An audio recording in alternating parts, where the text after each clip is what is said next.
Our next speaker is Dr. Neil James, and he's speaking to us on the topic of transforming a static bibliography, the Angus and Robertson database. While Neil was completing his doctorate in Australian literature at Sydney University, he worked in various literature-related roles.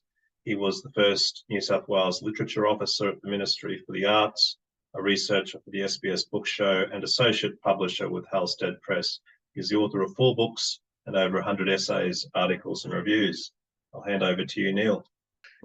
Greetings, everyone, from Kabi country and the beautiful Sunshine Coast of Queensland. I'd like to start by acknowledging the traditional owners of this land and pay my respects to their elders, past and present. I'm going to talk today about a bibliography project of an individual publisher, Angus and Robertson, in Australia, based in largely in Australia, and how what started as a more traditional paper bibliography has evolved into a database. For those of you who may not be as familiar with Angus and Robertson, it was one of the largest Australian publishers of the 20th century. It began as a book-selling partnership in the 1880s, started publishing that decade.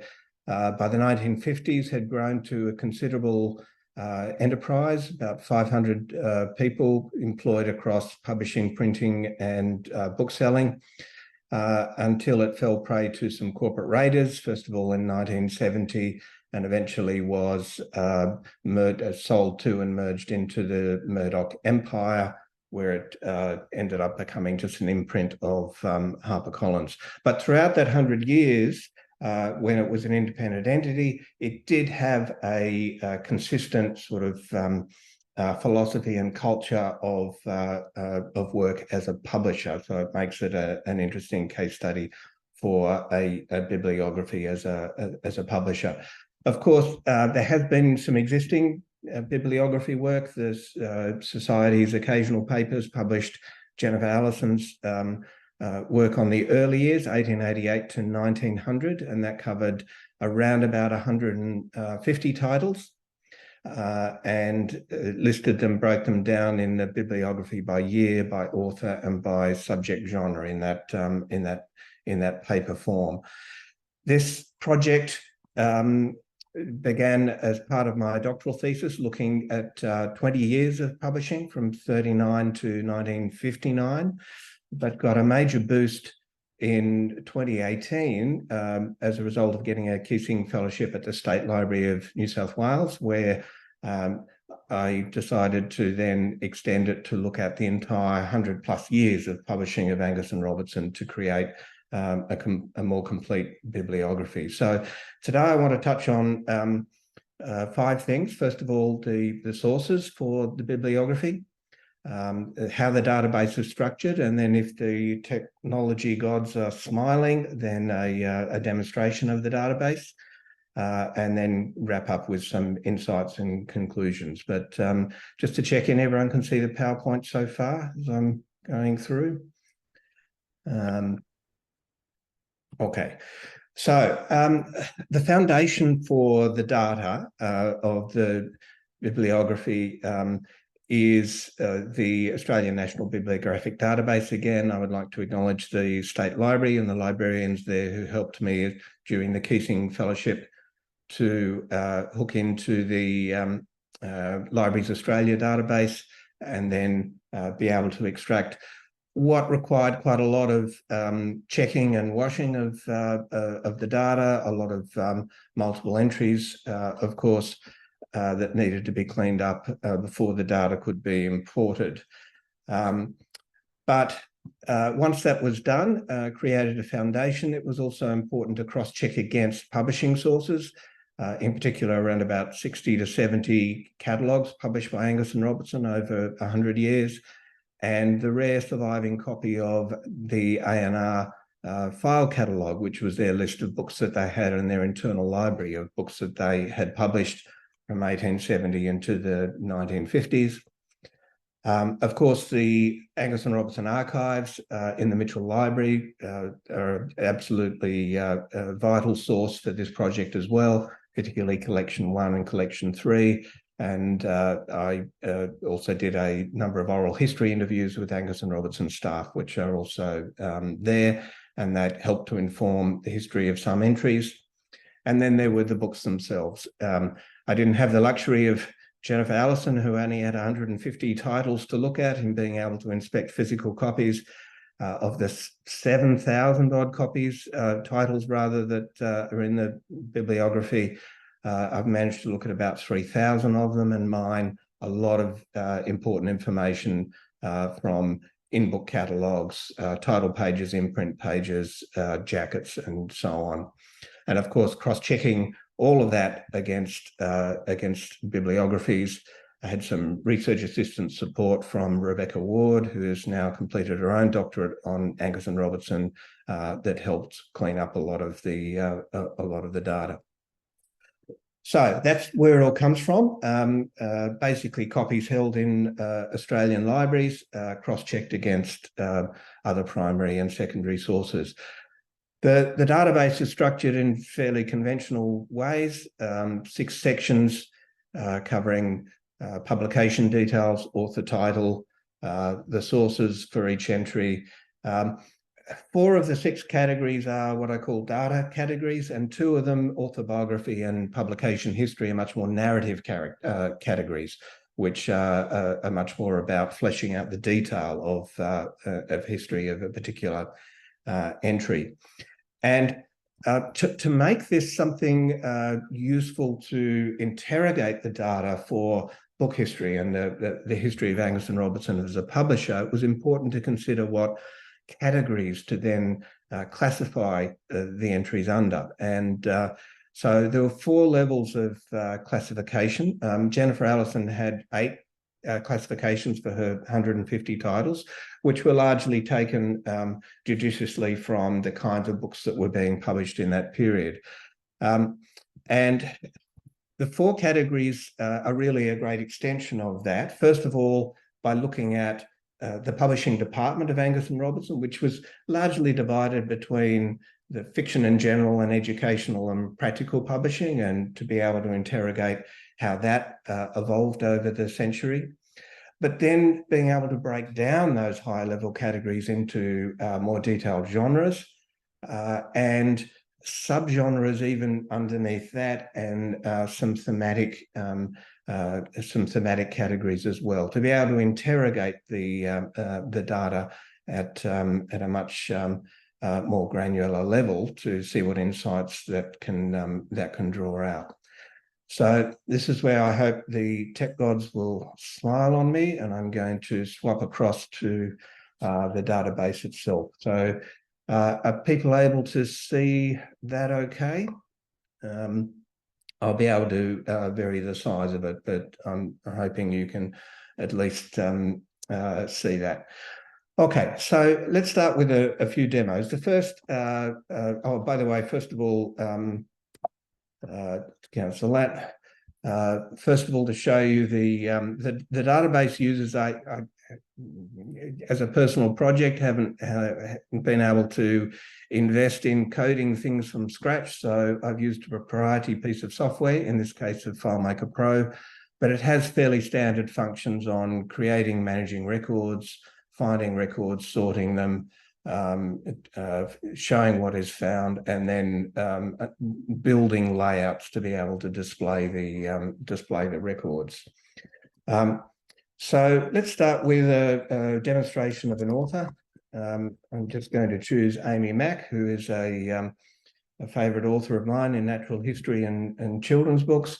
And you can see, just typing in her name, you will get, in this case, a 1914 work of hers, a children's book called Scribbling Sue.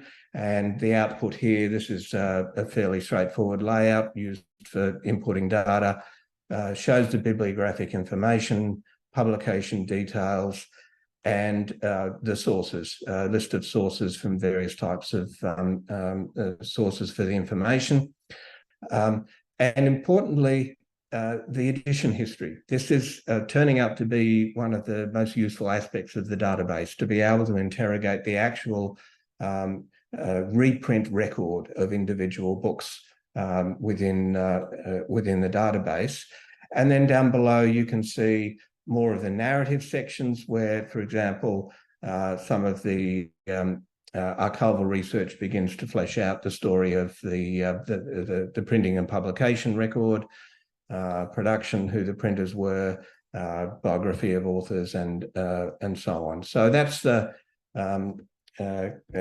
sort of, I guess, typical example of an author entry. You can see there are 14 books that A&R published of Amy Mack. If we did a bit of a sort, you can see them also listed by chronological title, and you can navigate through however other books that you wanted to have a look at.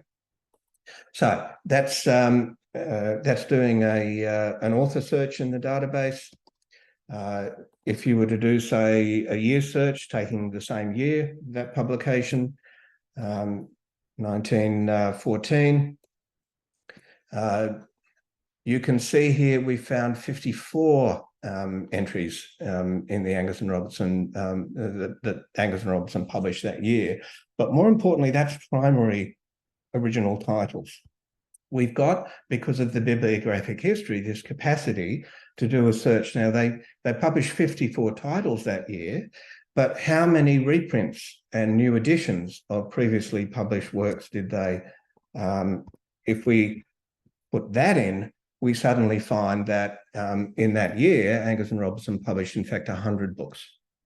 And it starts to flesh out the history of the publisher, not just with the number of original titles, but also the number of reprints. And suddenly 54 becomes 100. You get a much stronger picture of what the publisher is doing in that year. And again, if you do a sort by date and increase that by size, you get a sense of books they were publishing in the very early on. Their education books are still reprinting. The original publication year of a lot of the reprints gives you a picture of what is continuing until you then eventually get to the year in question, 1914. But 1914, of course, is the start of the First World War. You might want to have a think about how did the war affect publishing? And if we have a look at 1915, the following year, remember there were 100 books and reprints in 1914. 1915, bang, all of a sudden, we're down to only 55. So we know immediately the First World War is having an impact on the production of Angus and Robertson books. And if we to have a look at, we do a search on theme,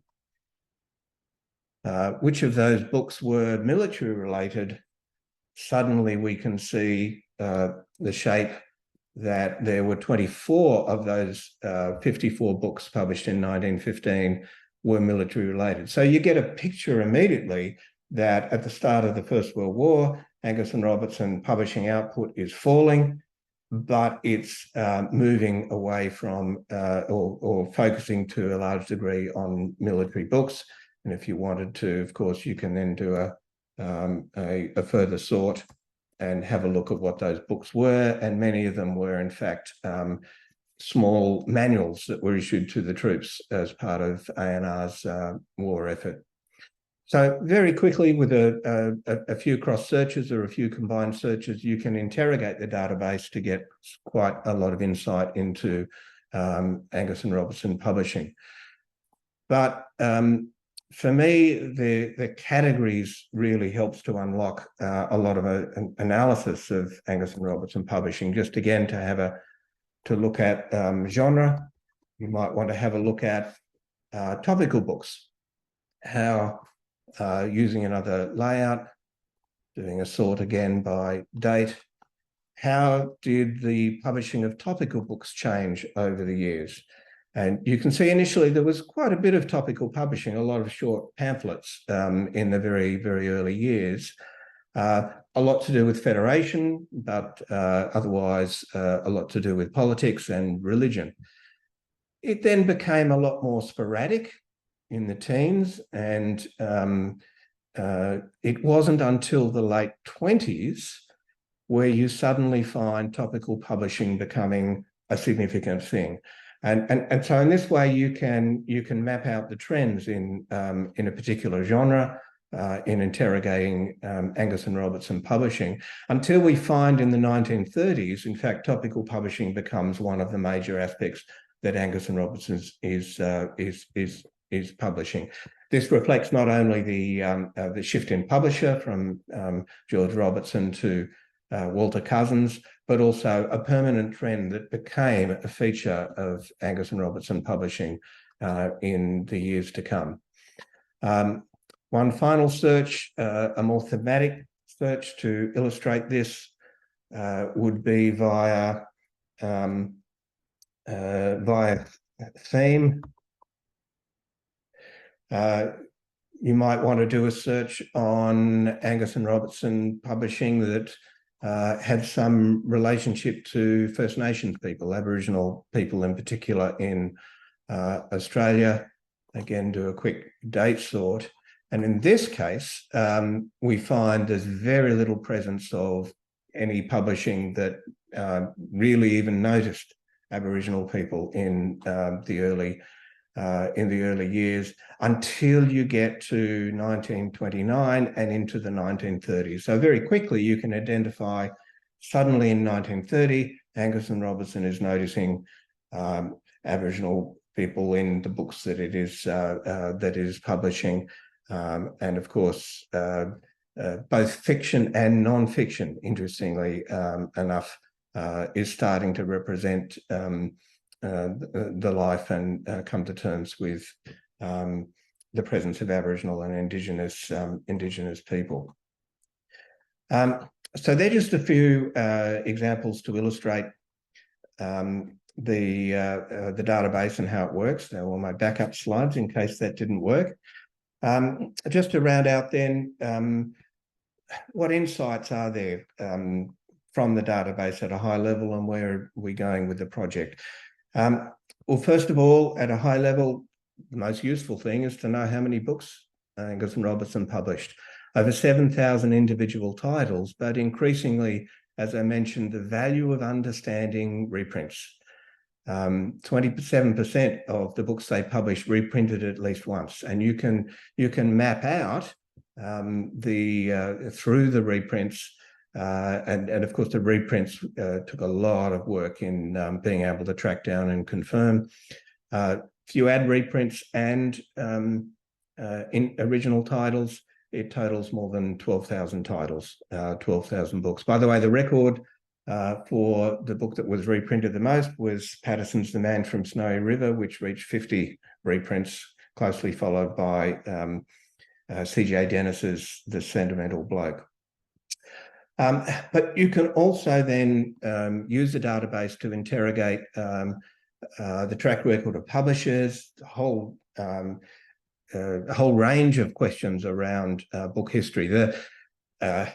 Much has been written about the importance of George Robertson and his impact and influence on Australian literature, and about Beatrice Davis as editor, particularly in the post-war years, supporting George Ferguson, and Richard Walsh as the publisher who took over after the corporate takeover in 1970 has often been painted as the kind of the bad guy who overturned much of the company tradition.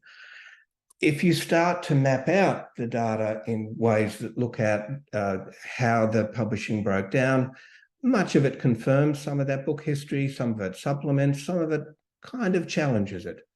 Yes, Angus and Robertson did largely convert from being an educational publisher into a more general publisher, but in fact it was Walter Cousins in the 1930s and 40s who really lifted its publication as a general publisher and moved away from educational publishing. That was restored to some extent in the period that follows.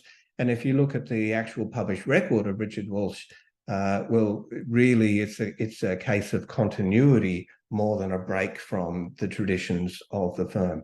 You can also see the track record in the number of titles per year, and you can see that For all of George Robertson's contribution, Walter Cousins basically doubled that during his time. I call him the forgotten publisher because I think his contribution in the 1930s and 40s has been under-recognised in book history. So where to next with the project? Certainly, I have found that a bibliography of 7,000 entries was much easier to manage through a database, and the prospect of that, much as I would love a print version of that, the prospect of finding a sufficient market for a print version of that in more than one output, by author, by title, by theme, by a year, is unlikely. So in this case, a database, a digital version is crucial. Unlike what we've heard in some other sessions, the use of proprietary software, in this case FileMaker Pro, has been very stable for 25 years. Yes, there are some things that using an off-the-shelf piece of software cannot do, but on the other hand, it has been very stable and has been workable and very effective in managing the data. And of course, the data is always there. It can always be outputted in the future. How comprehensive is it? My view is that we're probably more than 95% complete as far as number of original titles. We've probably got a little less than that complete as far as number of reprints go. It's the narrative sections, the book history sections, that are going to need a lot more fleshing out. So it is going to be an evolving and an ongoing project. But we're going with it at the moment. Up until now, it's been largely a personal research tool, building this up to feed into a history of Angus and Robertson that I'm working on, but kind of getting to the end of the